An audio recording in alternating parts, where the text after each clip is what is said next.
നാമകരണം, പേരിടിയിൽ, 28 കെട്ട് ഇതൊക്കെ ഒരേ ചടങ്ങിന് നമ്മൾ മലയാളികൾ പറയുന്ന വ്യത്യസ്ത പേരുകളാണ്. വാസ്തവത്തിൽ പേരിടിയിലും 28 കെട്ടും രണ്ട് ചടങ്ങാണ്. അതായത് നാമകരണവും 28 കെട്ടും രണ്ട് ചടങ്ങാണ്.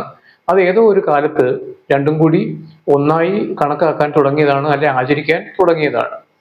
പേരിടുന്നതിന്റെ വിധി എന്ന് പറയുന്നത് കുട്ടി ജനിക്കുന്നതിന്റെ 12ാമത്തെ ദിവസം പേരിടണം എന്നാണ്.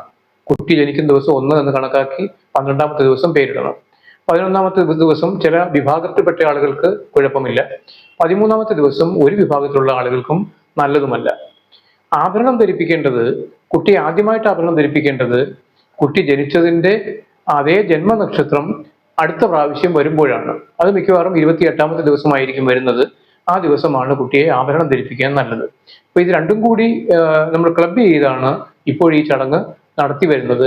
അതുകൊണ്ട് തന്നെ ഈ നാമകരണത്തിന് നമ്മുടെ ജന്മനക്ഷത്രം പാടില്ല എന്നുള്ളത് കൊണ്ട് പലപ്പോഴും 28ാമത്തെ ദിവസം 27ലേക്കോ 29ലേക്കോ ഒക്കെ മാറ്റി വെക്കേണ്ടി വരുന്നു.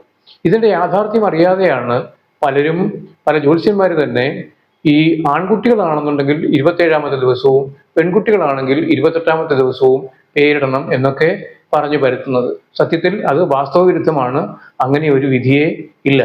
സത്യത്തിൽ 28ാമത്തെ ദിവസം ജന്മനക്ഷത്രം വരികയാണെങ്കിൽ അതുകൊണ്ട് മാത്രമാണ് നമ്മൾ 27ലേക്കോ 29ലേക്കോ മാറ്റുന്നത്.